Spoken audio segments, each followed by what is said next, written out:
계속해서 야고보 말씀을 저희가 함께 수요일에는 묵상하고 또 함께 보고 있습니다.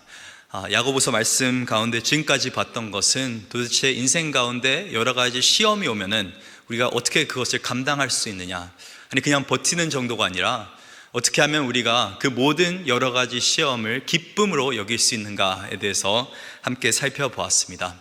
특히 지난주에는 여러 가지 시험 가운데 여러 가지 유혹이 숨어 있다라고 말씀드렸습니다. 시험 자체가 유혹이 되지는 않습니다.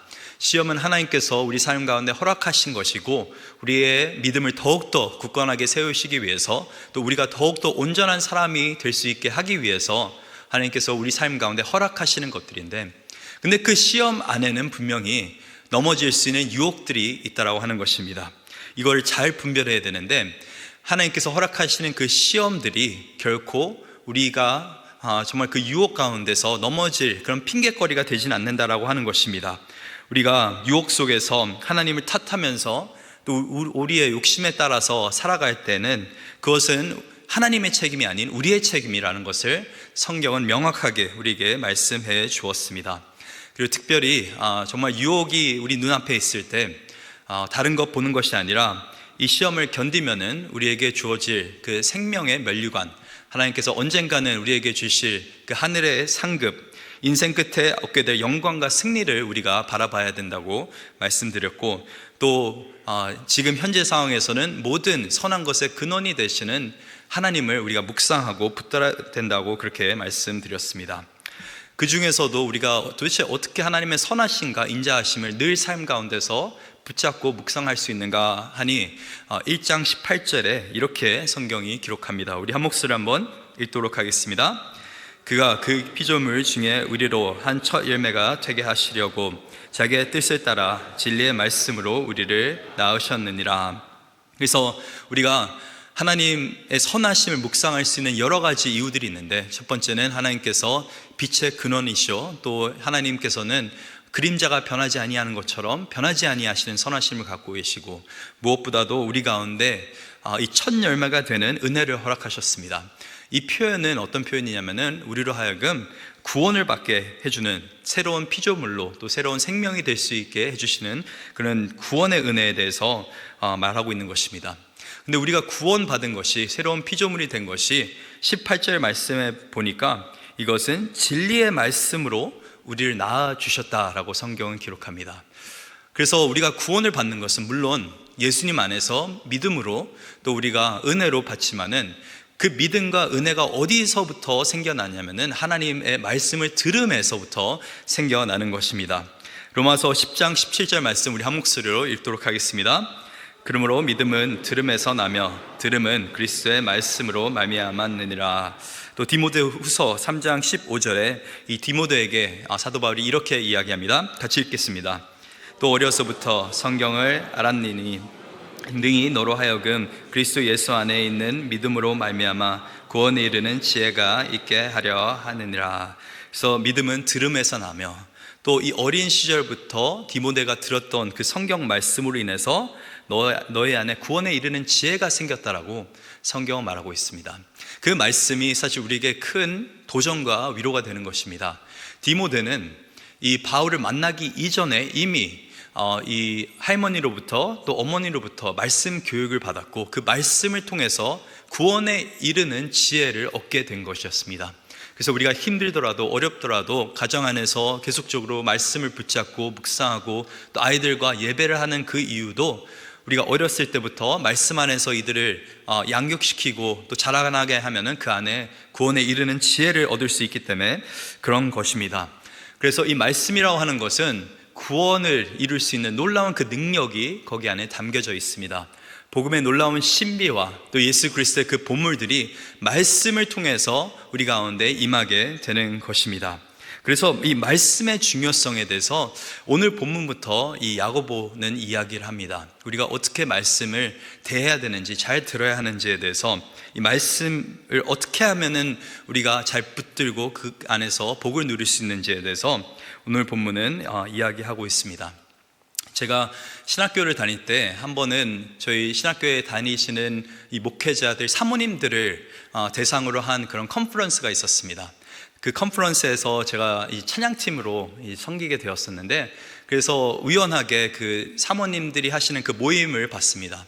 근데 지금도 기억에 남는 그 말 중 하나가, 그 강사분이 한 사모님이셨는데 이런 말씀을 하셨습니다. 우리 사모님들, 남편들, 목회자들을 위해서 열심히 기도하셔야 됩니다. 그 이유는 기도를 하지 않으면 말씀을 전하다가 죽을 수 있다는 것입니다.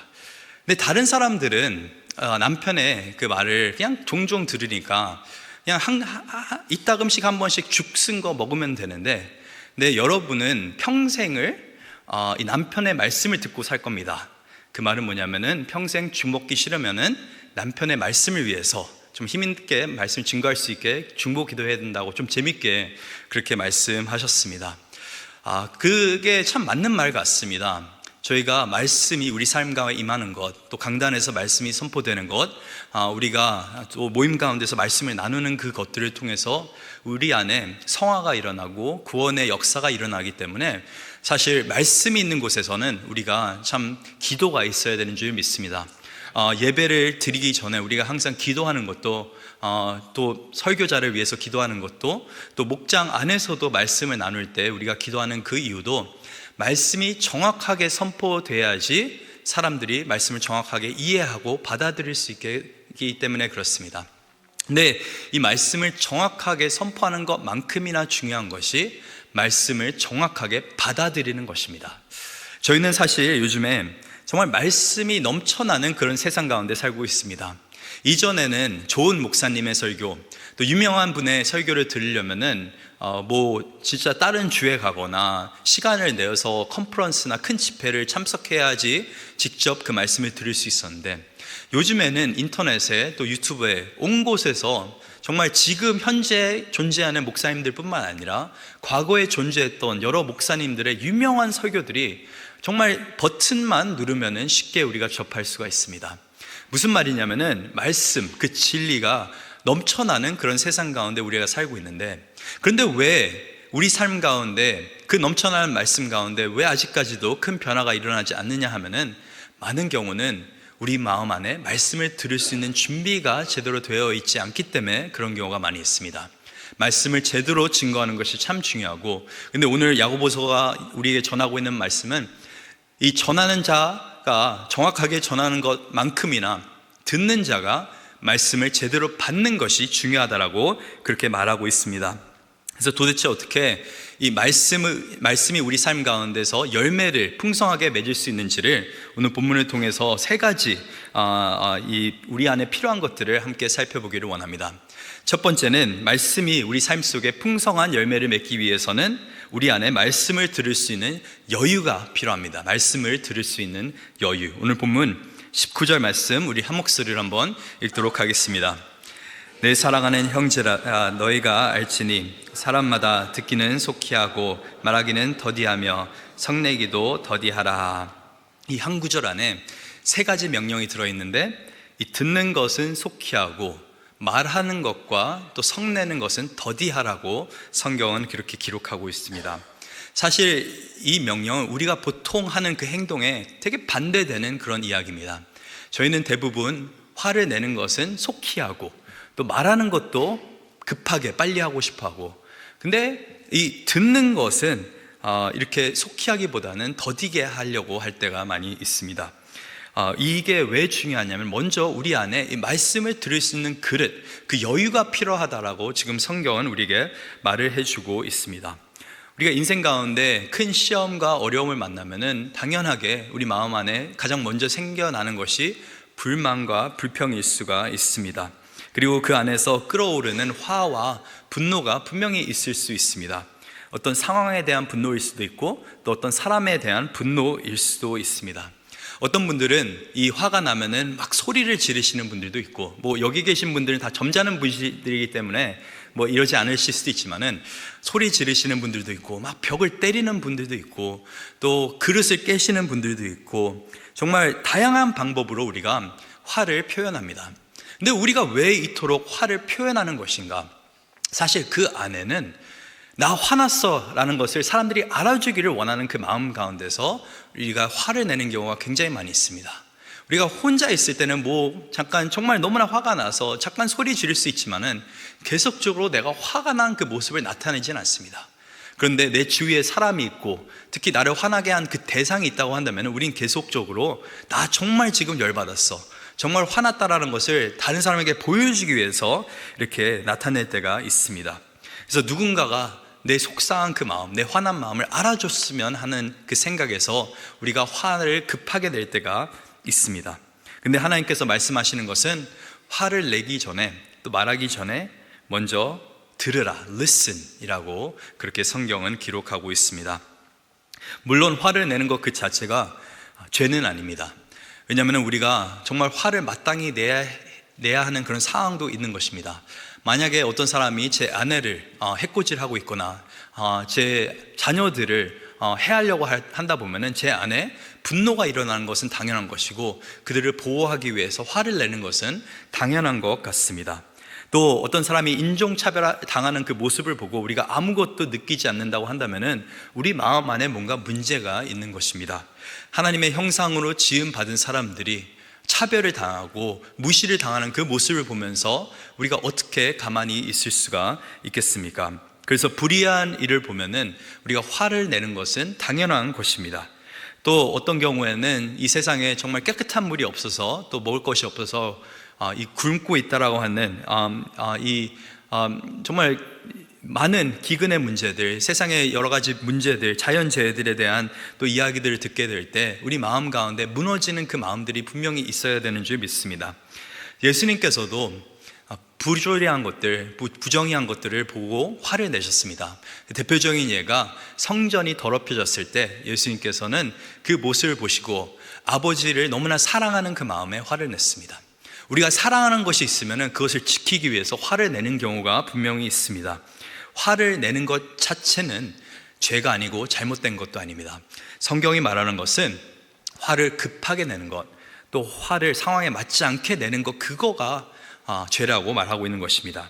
우리가 화를 낼 때는 어떻게 내야 되느냐, 성경이 말하고 있냐면은 더디 내라고, 성내기를 더디하라, be slow to anger, 천천히 화를 내라 라고 하는 것입니다. 우리 잠언 14장 29절 말씀 한 목소리로 한번 읽도록 하겠습니다. 노하기를 더디하는 자는 크게 명철하여도 마음이 조급한 자는 어리석음을 나타내느니라. 우리가 노하기를, 화내기를 더디하면은 우리 가운데 지혜가 생기고 명철이 생기게 됩니다. 정확하게 상황을 판단할 수 있게 되고 생각을 올바르게 할 수 있게 되고, 그래서 그에 맞는, 상황에 맞는 어떤 우리가 리액션을 줄 수가 있습니다. 근데 우리가 화부터 내면은, 반응부터 하면은 미련하게 그 상황에 맞지 않게 우리가 행동하고 말할 때가 굉장히 많이 있습니다. 화를 더디내는 것, being slow to anger, 그것은 굉장히 어려운 일입니다. 잠언 16장 32절에 또 이렇게 성경은 기록합니다. 한 목소리 읽도록 하겠습니다. 노하기를 더디하는 자는 용사보다 낫고 자기의 마음을 다스리는 자는 성을 빼앗는 자보다 나으니라. 노하기를 더디하는 것은 성을 빼앗는 것, 또 용사가 하는 그 것들, 그만큼 어떻게 보면은 이 화를 다스리는 것이 한 도시를, 성을 빼앗는 것보다 더 어려운 일입니다. 전쟁에 나가는 일보다 내 화와 싸우는 것이 더 어려울 때가 분명히 많을 때가 많습니다. 근데 도대체 우리가 그럼 왜 화내는 것을 더디해야 되는 것인가? 여러 가지 이유를 성경에서는 주지만 오늘 본문에서 주는 이유는 오늘 본문 20절 말씀 우리 한 목소리 한번 읽도록 하겠습니다. 사람이 성내는 것이 하나님의 의를 이루지 못함이라. 화를 내서 하나님의 의가 이루어진 적은 없다라고 하는 것입니다. 성내서 급하게 화내는 화는, 우리가 천천히 정말 생각하고 마땅히 화낼 때는 하나님의 의로움이 나타날 수도 있지만은, 때 급하게 성을 내면서 화를 내는 것은 결국에는 문제를 더 깊게 만드는 그런 행동인 것입니다. 하나님의 말씀은 우리가 성급하게 그렇게 대응해야 되는 것이 아니라 정말 화가 나지만은 그 가운데서 말씀을 묵상하는 가운데, 또 붙드는 가운데, 지혜를 구하는 가운데 우리 안에 여유가 생기는 것이고, 그 여유 속에서 지혜가 생기게 되는 것입니다. 그래서 성급하게 우리가 화를 내지 말아야 하는 그 이유는 가장 근본적으로는 사실 하나님께서 화를 성급하게 내지 않기 때문에 그렇습니다. 만약 하나님께서 화를 성급하게 내신다고 한다면 이 자리에 우리가 존재할 수 없을 뿐만 아니라 이 세상은 아마 존재하지 않을 것입니다. 출애굽기 34장 6절에 성경이 이렇게 여호와에 대해서 기록합니다. 우리 한 목소리를 읽도록 하겠습니다. 여호와께서 그의 앞으로 지나가시며 선포하시되 여호와라 여호와라 자비롭고 은혜롭고 노하기를 더디하고 인자와 진실이 많은 하나님이라. 하나님의 속성 중에 중요한 속성 중 하나가 노하기를 더디하신다라는 것입니다. 우리가 화를 분명히 낼 수도 있지만은, 우리의 감정을 표출할 수 있지만은 한 번 더 생각하고 상황을 판단하려고 하고 다른 사람의 말을 조금 더 들으려고 하고 무엇보다도 하나님의 말씀과 음성을 들으려고 하는 마음의 여유가 우리 가운데 있기를 간절히 축원합니다. 그래서 특히 우리 가족들에게 대할 때 우리 배우자도 그렇고 아니면 우리 자녀들도 그렇고 우리 부모님도 그렇고 사실 가까이 있는 사람일수록 우리가 화를 못 참고 성급하게 낼 때가 있습니다.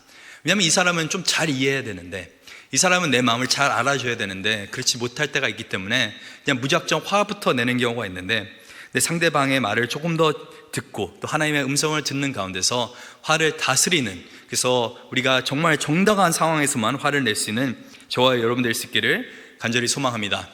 또 말을 왜 우리가 도대체 급하게 하느냐, 화만 우리가 더디게 하는 것이 아니라 말도 하는 것을 더디게 하라고 성경은 말하고 있는데, 물론 어떤 분들은 그렇게 말씀하실 수도 있습니다. 저는 말하는 게 너무나 좋습니다. 좀 그런 분들도 분명히 있습니다. 또 어떤 분들은 저는 성격이 급하기 때문에 먼저 말부터 이렇게 나옵니다. 근데 대부분의 경우 우리가 말이 성급하게 나오는 것은 상대방을 존중하지 않을 때 우리가 사실 성급하게 말을 합니다. 상대방이 좀 약해 보이거나 상대방에게 내가 조금 한 소리 할 수 있을 것 같을 때는 우리가 성급하게 나오는 경우가 많이 있고, 상대방이 좀 강하다, 상대방이 좀 힘이 있다, 아니면 상대방을 내가 좀 존중하는 사람이라고 한다면은 내가 먼저 말하기보다는 사실 먼저 들으려고 할 때가 많이 있습니다. 그래서 이 말을 성급하게 하는 것은 물론 우리의 습관일 수도 있지만은 더 중요한 것은 우리가 많은 경우 그 상대방을 온전하게 사랑으로 대하지 못하고 있을 때 말이 성급하게 나올 때가 많이 있습니다. 그래서 오히려 이 상대방의 이야기를 들어준다라고 하는 것은 존중에 대한 이야기인 것입니다. 당신은 그 말은 들을 가치가 있어라는 것을 내가 나타내 주는 것입니다. 그래서 참 이 듣는 연습이 중요한 것 같습니다. 또 들을 때 어떤 힘이 생기게 되냐면은 상대방의 그 문제점, 상대방이 말하려고 하는 그 것들을 정확하게 우리가 파악할 수가 있습니다. 그리고 상대방의 이야기는 가운데 우리가 어떤 말을 해야 되는지도 분명히 생각할 수 있습니다. 그래서 이 말을 더디하라라고 하는 이 말 가운데는 하나님의 놀라운 지혜가 있는 줄 믿습니다. 예수님께서는 정말 말을 아끼셨던 분인 것 같습니다. 열심히 사람들의 말을 들었고 또 말씀을 선포하셔야 될 때는 정말 간결하게 딱 필요한 말씀만 하셨습니다. 그렇게 하니까 각 사람의 그 상황과 마음을 정확하게 이해하시고 필요한 말씀들을 그렇게 하셨습니다. 그래서 우리 삶 가운데도 말씀을 들을 수 있는 자리와 여유가 생기기를 간절히 축원합니다. 두 번째, 우리 삶 가운데 말씀의 열매가 맺기 위해서는 우리 안에 말씀을 받아들일 수 있는 온유함, 겸손함이 있어야 됩니다. 말씀을 받아들일 수 있는 온유함이 필요합니다. 오늘 본문 21절 말씀 우리 한 목소리로 읽도록 하겠습니다. 그러므로 모든 더러운 것과 넘치는 악을 내버리고 너희 영혼을 능히 구원할 바 마음에 심어진 말씀을 온유함으로 받으라. 여기서 먼저는 이 모든 더러운 것과 악한 것을 내어버리라. 영어 성경에 보니까 put away, 벗어 던지라 라고 하는 그런 말입니다. 그래서 원어 뜻은 뭐냐면은 정말 옷을 벗듯이 우리가 더러운 것과 죄된 것과 악한 것을 벗어내야 되는 것입니다. 저는 집에 가자마자 꼭 하는 것이 한 가지 있습니다. 바로 밖에 있던 옷을 벗어버리는 것입니다. 제가 사실 혼자 살 때는 그렇게 잘 안 했습니다. 혼자 살 때는 제 옷이 더러운지 안 더러운지, 어떤 때는 밖에 입은 옷을 가지고 침대에도 눕고 막 그랬었는데, 그 모습을 보고 제 와이프가 질색을 하더라고요. 아니 도대체 어떻게 밖에 입던 옷을 이제 집 안에, 이 깨끗한 집 안에서 입을 수 있는 것인가. 그렇게 말했던 이유는 더러운 옷을 이 깨끗한 집 안에 갖고 들어오게 되면은 다른 것 또한 더러워지기 때문에 그런 것입니다. 그래서 우리가 깨끗한 삶을 살기 위해서는 더러운 것은 당연히 벗어버려야 되는 것입니다. 그래서 성경이 말하는 것은 우리가 무언가를 입기 전에, 잡기 전에 먼저 더러운 것은 내다 버려야 되고 벗어버려야 된다는 것을 말씀하고 있습니다. 모든 악한 것과 모든 죄된 것과 내 안에 있는 그 욕심과 욕망과 불평과 우리가 지난주에 봤던 그 모든 것들을 벗어버리고, 그렇다면 벗어버린 다음에는 어떻게 해야 되는 것입니까? 우리가 말씀을 받아들여야 되는 것입니다. 근데 이 말씀은 성경에 보니까 너희 영혼을 능히 구원할 바 마음에 심어진 말씀이라고 되어 있습니다. 다시 한번 이 말씀의 능력이, 이 말씀의 놀라운 이 역사함이 바로 구원을 이루게 한다는 것을 말하고 있는 것입니다. 근데 이 놀라운 하나님의 그 구원의 말씀을, 생명의 말씀을 온유함으로 받아들이라고 성경은 지금 그렇게 말하고 있습니다. 이 온유함으로 받아들인다, 겸손하게 받아들인다는 말은 뭐냐면은 이 하나님의 말씀에 우리가 그냥 골라가면서 이걸 받아들이는 것이 아니라, 내 생각의 틀에 하나님의 말씀을 끼워 맞추는 것이 아니라 내 생각과 내 삶을 하나님의 말씀의 틀에 껴 맞추는 것입니다. 많은 사람들이 그냥 내가 좋아하는 말씀, 내가 은혜되는 말씀 선택적으로 적용할 때가 있고, 선택적으로 이제 붙잡고 살아갈 때가 있습니다. 근데 이 하나님의 말씀은 우리의 생각과 우리의 삶을 온전히 변화시켜주는 그런 말씀입니다. 그래서 이 온전함으로, 또 온유함으로, 겸손함으로 받아들이는 것은 정말 하나님 말씀만 하시면은 제가 받아들이겠습니다, 믿겠습니다, 따르겠습니다, 그렇게 고백하는 것입니다. 이 누가복음 8장에 보니까 예수님께서 이 씨 뿌리는 자의 비유를 말씀하셨습니다. 이 비유는 굉장히 중요한 것이, 특히 이 공간복음서에서 이 마태, 마가, 누가 복음에서 동일하게 나타나는, 하나같이 나타나는 그 비유가 뭐냐면은 바로 이 씨 뿌리는 자의 비유입니다. 근데 사실 이 씨 뿌리는 자의 비유는 그 씨에 대한 비유가 아니고 땅에 대한 비유입니다. 왜냐하면은 씨는 동일한 씨가 뿌려지는데 다른 땅에 이 씨가 떨어지게 되는 것이죠. 그래서 농부가 뿌리는 그 씨가 다양한 땅에 떨어지게 되는데, 어떤 씨는 길가에 떨어지게 되고, 어떤 씨는 좀 바위가 있는 곳에 떨어지게 되는 것이고, 어떤 씨는 이 가시덩굴이 있는 그런 곳에 떨어지게 됩니다. 근데 거기에 떨어진 씨들은 어떻게 됩니까? 결국에는 열매를 맺지 못합니다. 근데 좋은 땅, 좋은 밭에 떨어진 씨는 결국에는 100배 이 놀라운 과실과 열매를 맺게 되는 것입니다.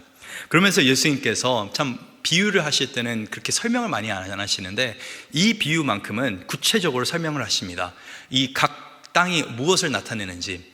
근데 예수님께서 이 비유를 말씀하시고 나서 뭐라 말씀하시냐면은 이 씨는 하나님의 말씀이다, 그리고 이 각 땅, 밭은 사람의 마음이다. 근데 이 각 땅에 동일한 씨가 떨어지는데 그 열매가, 그 과실이 다르게 열리는 그 이유는 각 그 밭이, 그 마음의 밭이 다르기 때문에 그런 것입니다. 그러면서 예수님께서 누가복음 8장 8절에 이렇게 말씀하십니다. 우리 한 목소리를 읽도록 하겠습니다. 더러는 좋은 땅에 떨어짐에 나서 100배의 결실을 하였느니라. 이 말씀을 하시고 외치되 들을 귀 있는 자들은 들을지어다. 들을 귀 있는 자들은 들을지어다. 이 말은 뭐냐면 우리 가운데 정말 하나님의 말씀을 겸손하게 받아들일 수 있는 그 좋은 밭이 필요하다는 것입니다. 좋은 밭은 결국 들을 수 있는 들을 귀가 있는 사람인 것입니다. 우리가 아이들에게 부모님이 가장 많이 하는 이야기 중 하나가, 야, 너 왜 이렇게 말 안 들어? 라고 하는 것입니다. 우리가 왜 이렇게 말 안 들어? 라고 할 때는 우리 아이의 청력이 의심스러워서 그렇게 말하는 것이 아닙니다. 왜 이렇게 말 안 들어? 라고 하는 것은, 도대체 너는 이 말을 분명히 듣고 있는데 왜 그 말하는 것을 따르지 않아? 왜 내가 말하는 것을 받아들이지 않아? 라고 우리가 고백하는 것입니다. 근데 우리가 아이들에게 이렇게 참 너 이렇게 말 안 들어? 라고 하는데, 하나님께서 우리를 보실 때 동일한 말씀 하실 것 같습니다. 야, 너 왜 이렇게 말 안 들어?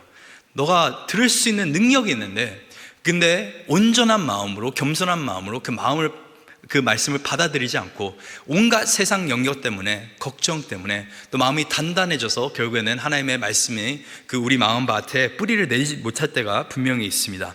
그래서 오늘 본문이 말하는 것은 우리 안에 말씀을 들을 수 있는 여유가 필요한 것이고, 더 나아가서 말씀을 받아들일 수 있는 온유함이 필요한 것입니다. 말씀을 받아들일 수 있는 온유함, 한 가지 예를 드리자면은, 내가 오늘 예배를 갈 때 참 목사님 설교 잘해야 되는데, 좋은 말씀 전해야 되는데, 그걸 위해 기도하는 것도 참 중요합니다. 근데 내가 어떤 설교를 듣든 하나님, 정말 하나님께서 필요하신 그 말씀 내가 하나도 떨어뜨리지 않고 온전히 받기 원합니다. 하나님, 내게 정말 그런 믿음의 밭을 주시옵소서. 많은 경우 정말 우리는 말씀을 전하는 사람에게만 이렇게 비판할 때가 많이 있는데, 실제적으로 제가 신학교에 있을 때 이것을 많이 경험했었습니다. 신학교에 있을 때는 이 채플이 일주일에 3번 있었습니다. 근데 채플 3번 할 때 이 온 곳에서 강사분들, 또 신학자들, 그리고 보통 이 목회자들이 와서 채플 시간에 말씀을 증거합니다. 근데 어떤 분들은 정말 은혜되는 말씀, 듣기만 해도 심장이 뛰는 말씀을 전하시는 분들이 있는가 하면은, 어떤 분들은 처음 잘 이해가 되지 않고, 이게 신학생인데도 이게 잘 받아들이지 않을 때도 있습니다. 근데 그 가운데서 제가 한 가지 봤던 것은, 교수님들 중에서 어떤 분들은 그런 분들을 굉장히 비판하시는 분들이 있습니다. 근데 어떤 분들은, 특히 지그시 연세 드신 교수님들은 그 가운데서도 끝까지 메모를 하시고 필기를 하시고 어떻게 해서든 듣기를 원합니다. 왜냐하면 이 메신저가 조금 부족하더라도 자기들이 듣는 것은 사람의 말이 아니라 하나님의 말씀이기 때문에 그렇습니다.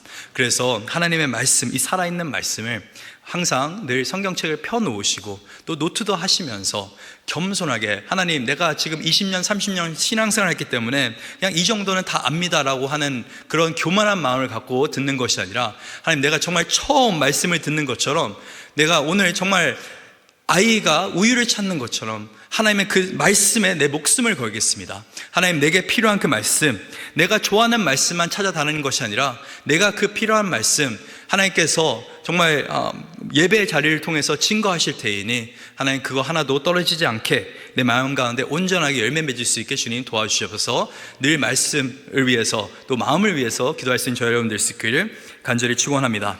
그래서 하나님의 말씀이 우리 마음 안에 어떻게 열매를 맺을 수 있는 것인가, 우리 안에 말씀을 들을 수 있는 여유가 필요하고 또 우리 마음 안에 말씀을 받아들일 수 있는 온유함이 필요합니다. 마지막으로 우리 안에 말씀을 온전히 따를 수 있는 행함이 필요합니다. 말씀을 따라 살 수 있는 행함이 우리 삶 가운데 필요합니다. 오늘 본문 22절 말씀 같이 한 목소리 읽도록 하겠습니다. 너희는 말씀을 행하는 자가 되고 듣기만 하여 자신을 속이는 자가 되지 말라. 사실 이 구절이 야고보서를 대표하는 말씀이라고 해도 과언이 아닙니다. 왜냐하면 야고보서의 핵심 내용이 뭐냐면은 이 살아있는 믿음은 행함이 있는 믿음이다. 그리고 정말 말씀을 따라 살아가는 사람, 말씀의 열매를 맺는 사람은 행함이 있는 사람이라고 야고보 사도는 끊임없이 그렇게 말을 하고 있습니다. 근데 이 말씀 때문에 많은 사람들이, 아니, 우리가 구원은 결국에 은혜로 받는 것이고 믿음으로 받는 것이고, 그래서 행함이 아니고 우리의 노력이 아니고 하나님의 은혜로 이 모든 것이 이루어지는데, 도대체 왜 자꾸 야고보는 이 행함만을 강조하는가 하면서, 실제로 이 마틴 루터, 종교개혁을 일으켰던 마틴 루터도 이 야고보서 말씀에 대해서 조금 이렇게 좀 의심하는 견해를 갖고도 있었습니다. 근데 야고보서 말씀을 쭉 보게 되면은 야고보서가 강조하는 것은 믿음이 필요 없다는 말도 아니고 은혜가 필요 없다는 말도 아니고, 근데 진정한 믿음이 있고 진정한 은혜가 있는 가운데는 항상 살아있는 그 행함이 나타난다라는 것을 말해주고 있는 것입니다. 그래서 말씀을 듣는 것과 이해하는 것에서 끝나는 것이 아니라 삶 속에서 변화가 일어난다는 것을 말하고 있는 것입니다. 그래서 정말 살아있는 믿음을 우리가 원한다면은 그 믿음은 우리 머리에서 우리의 마음까지 이르게 되는 것이고, 우리의 마음에서 우리의 삶 속에서 더 일어나게 되는 것입니다. 그래서 정말 이렇게 행함이 없는 그런 삶을 살다 보면은 우리가 외식하는 자로, 우리를 속이는 자로 살아가게 되는데, 오늘 본문 23절과 24절에 이렇게 사는 사람이 어떠한 사람인지 비유로 이 하나님의 말씀이 증거하고 있습니다. 우리 23절과 24절 말씀 한 목소리를 한번 읽도록 하겠습니다. 누구든지 말씀을 듣고 행하지 아니하면 그는 거울로 자기의 생긴 얼굴을 보는 사람과 같아서 제 자신을 보고 가서 그 모습이 어땠는지를 곧 잃어버리기니와. 이 하나님의 말씀은 우리 삶을 비춰주는 거울입니다. 오늘 예배당에 나오실 때 혹시 거울 보셨습니까? 저는 거울을 참 여러 번 봅니다. 특히 이 KM 쪽에 와서 설교할 때는 더 열심히 봅니다. 왜냐하면은 머리를 세워야 되기 때문에 이 가르마가 잘 타졌는지, 그리고 정말 이 머리가 설교 중에 떨어지면 안 되기 때문에 막 헤어스프레이도 막 바르면서, 또 넥타이는 절대로 삐뚤어지면 안 된다.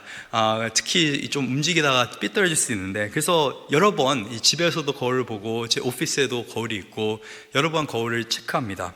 왜냐하면은 제 모습을 검사하고 싶기 때문에, 점검하기 쉽기 때문에 그런 것입니다.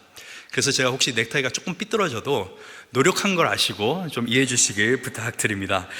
근데 보통 이렇게 우리가 거울을 보면은 사람들은 세 가지로 거울을 비춘 모습을 이렇게 반응을 합니다. 첫 번째 모습은 거울에 비친 내 모습을 보고 막 화를 냅니다. 어떻게 저렇게 생겼지? 오늘 머리는 왜 이렇게 이상해?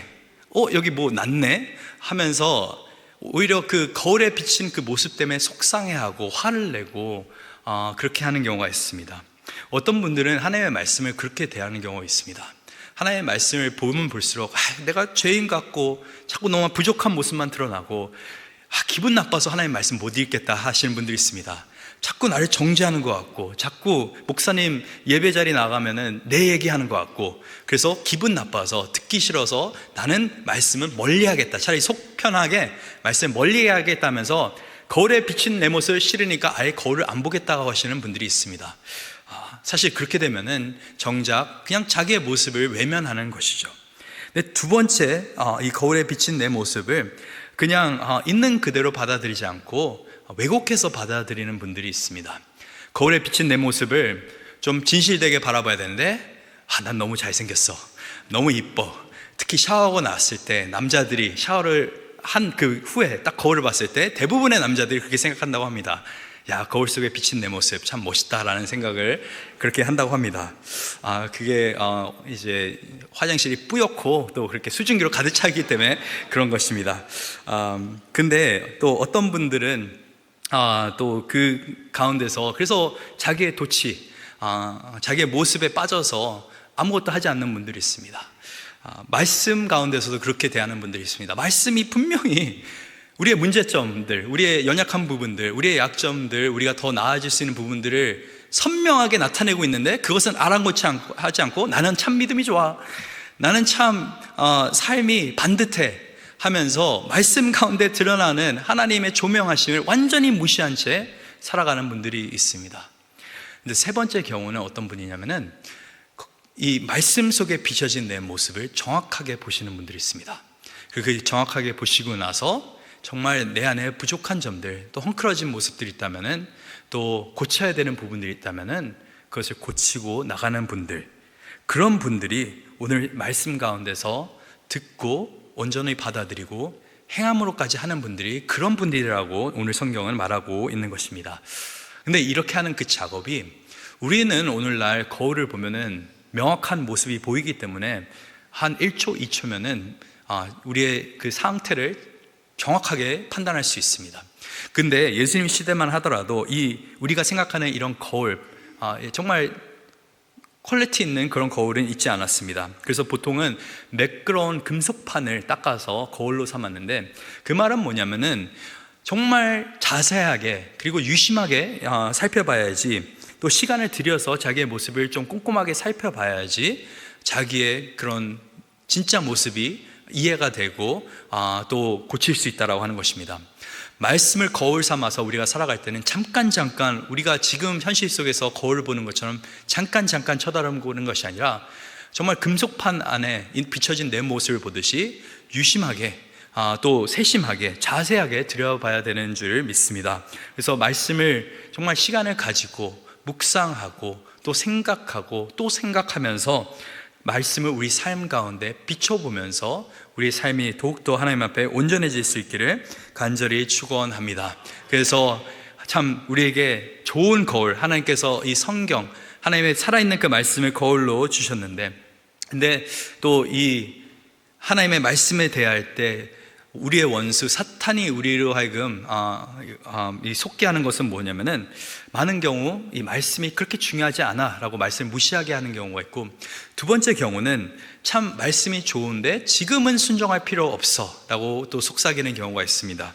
그래서 오히려 말씀의 문제점을, 말씀 안에서 내 문제점을 발견했는데 그냥 잊고 그냥 지나가 버리게 하는 것이죠.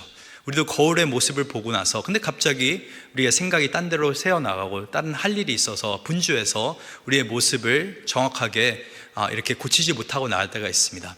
근데 사탄이 항상 우리 가운데 유혹하는 건 뭐냐면은, 아이고 좋은 말씀이네, 근데 적용은 나중에 천천히 하자, 적용은 나중에 목장 모임 때 나눔할 때 좀 생각해보자, 아니면 목장 모임 당장 갔을 때는 나중에 뭐 목장 모임 끝나고 나서 내 삶 가운데 천천히 생각해보자. 근데 적용은 우리가 당장 우리가 거울을 볼 때 당장 우리의 모습을 고치는 것처럼 우리 삶 가운데 하나님께서 조명하시는 부분들이 있다면 당장 고쳐야 되는 줄 믿습니다. 그래서 이렇게 말씀 안에서 우리가 여유를 가지고 또 우리가 겸손함으로 말씀을 받아들이고 또 말씀을 행함으로 또 우리가 순종하면서 따라갈 때 우리 안에 놀라운 축복이 일어나게 될 줄 믿습니다. 오늘 본문 25절 말씀에 이런 약속이 있습니다. 우리 한 목소리 읽도록 하겠습니다. 자유롭게 하는 적절한 율법을 들여다보고 있는 자는 듣고 잊어버리는 자가 아니요 실천하는 자니 이 사람은 그 행하는 일에 복을 받으리라. 그래서 온전한 율법을 들여다보고 그것을 잊지 않고 실천하는 자는, 여기서 실천하는 자가 영어 성경에 보니까 persevere, 인내하는 자라고 되어 있습니다. 그래서 말씀을 그냥 어느 정도 적용하는 것이 아니라 정말 말씀대로 살기 위해서 인내를 하고 수고를 하고 또 노력을 하고 견디는 자가 결국에는 하나님 안에서 복을 받게 된다는 것입니다. 이 야고보서 말씀 1장을 뒤돌아보면은 두 가지 경우에 우리가 삶 가운데서 놀라운 하나님의 축복을 얻을 수 있습니다. 한 번은 고난을 견딜 때, 시험을 견딜 때 우리 삶 가운데 축복이 임한다고 성경은 말했습니다. 두 번째는 우리가 말씀을 온전히 들여다보고 또 그 말씀에 따라 행할 때 우리 삶 가운데 놀라운 하나님의 은혜가 임하게 되는 것입니다. 그래서 하나님의 축복은 철저하게 우리가 인내하고 견디고 순종하는 가운데서 일어나는 것입니다. 순종은 우리 가운데 하나님의 그 놀라운 축복을 가져다 주는 그런 열쇠인 것입니다. 순종을 하다 보면은 하나님의 축복과 은혜가 흘러넘치게 되는 것입니다. 그래서 지난 주일 말씀에도 말씀을 의지하여서 한번 해보라고 하는 겁니다. 말씀을 의지하다 보면은 하나님의 놀라운 역사하심을 보게 되는 것이고 나의 부족한 부분들을 보게 되는 것이고 하나님의 크신 은혜를 발견하게 되는 것입니다. 그리고 특별히 어떤 순간이 와도 어떤 고난이 와도 우리가 무너지지 않습니다. 우리가 마태복음 7장에 예수님께서 산상수훈 말씀을 마무리하시면서 너무나 잘 아는 말씀, 이 두 집에 대해서 말씀하십니다. 그래서 우리 그 말씀을 마지막으로 한번 같이 읽도록 하겠습니다. 24절부터 읽도록 하겠습니다. 그러므로 누구든지 나의 이 말을 듣고 행하는 자는 그 집을 반석 위에 지은 지혜로운 사람 같으리니 비가 내리고 창수가 나고 바람이 불어 그 집에 부딪히되 무너지지 아니하나니 이는 주추를 반석 위에 놓은 까닭이요 나의 이 말을 듣고 행하지 아니하는 자는 그 집을 모래 위에 지은 어리석은 사람 같으리니 비가 내리고 창수가 나고 바람이 불어 그 집에 부딪힘에 무너져 그 무너짐이 심하니라. 우리가 말씀을 바로바로 적용하지 않고 삶 가운데서 행하지 않는 가장 결정적인 이유 중 하나는 게으르기 때문에 그렇습니다. 우리가 집을 지을 때 왜 굳이 모래 위에서 집을 짓겠습니까? 그 반석을 다지는데, 그 기초를 다지는데 시간이 오래 걸리기 때문에 그렇습니다. 저희가 지금 곧 이제 진짜 다음 주면은 공사가 실제적으로 이렇게 또 펜스가 올라오고 그럴 것 같습니다. 그런데 그런 과정 가운데서 아마 보게 될 거는 오랫동안에 건물은 보이지 않을 겁니다. 건물은 사실 한 내년 4월, 빨라야 내년 4월 정도 건물 작업이 들어가는 것입니다. 그럼 도대체 몇 개월 동안 뭐 하는 것인가? 기초를 다지는 것입니다. 땅을 다지고 기초를 다지고 여러 가지 준비를 한 다음에 그 기초, 단단한 기초 위에 건물이 세워질 때는 그 건물이 무너지지 않는 것입니다. 근데 이 기초를 다지는 것이 오늘 성경 말씀에 보니까, 그리고 마태복음 7장 말씀에 보니까 그냥 말씀으로 다져지는 것이 아니라 말씀을 듣고 행하는 자가 삶 가운데 이런 놀라운 기초가 다져지게 되는 것입니다. 그래서 오늘도 우리가 말씀의 열매를 우리 삶 가운데 볼 수 있기를 간절히 축원합니다. 여유를 가지시고 또 온유함을 가지시고 무엇보다도 말씀 가운데서 순종하면서 행함 속에서 예수님을 닮아가는 또 예수님을 나타내는 저희 여러분들 있기를 간절히 축원합니다.